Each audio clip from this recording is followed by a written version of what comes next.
Speaking of safe spaces, the man whose biographer we had on this program, right? Who did a biography of Mike Pence, called him the most powerful theocrat in the history of the United States in terms of political position.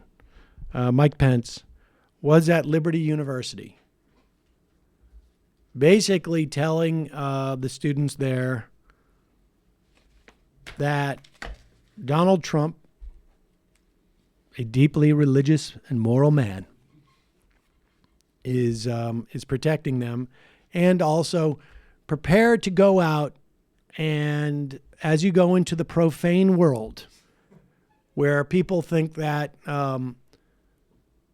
that women should have sovereignty over their own bodies and sovereignty over their own lives, where people think that people's sexual orientation should not make them second-class citizens, where people think that people who feel themselves to want to identify as a different gender are somehow infringing upon God's will that will implicate them.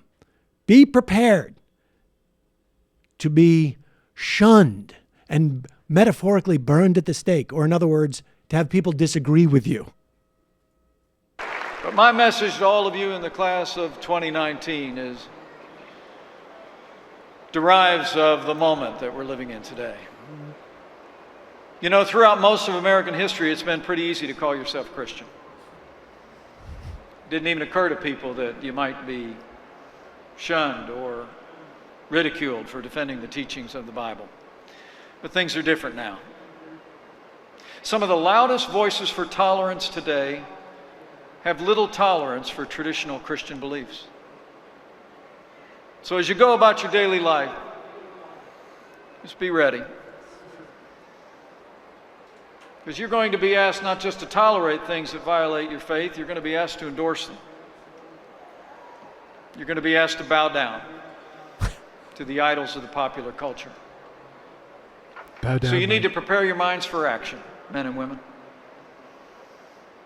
You need to show that we can love God and love our neighbor at the same time through words and deeds. Yeah, a lot of people probably wonder, like, what's he talking about? This notion of Christian oppression in this country is stunning. And the idea that if you are licensed by the state to provide medical care, let's say, or prescription drugs, and your ability to do so is a function of licensing by the state and reliant upon all the laws that are set up by the state to ensure that the medicine you're delivering is safe and whatnot. The idea that saying you can't pick and choose who you provide that medical care to based upon who you think are living a sinful life, as if that is some form of oppression to Christians. You have a choice. Don't go into that profession. This is the battle that he is trying to gear them up for.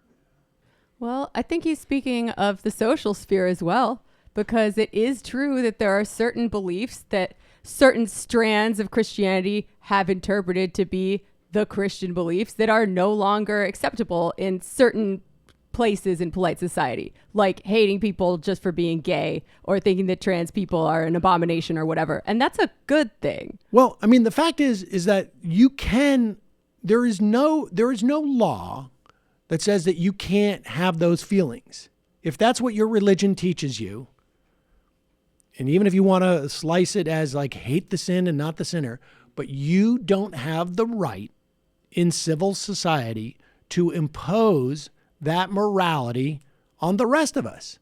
And the morality of acceptance is not a reality. It is simply the the rights that every citizen has to have housing, the same access to housing, same access to accommodations and food and jobs and whatnot. And frankly, we don't even have enough protections in that regard.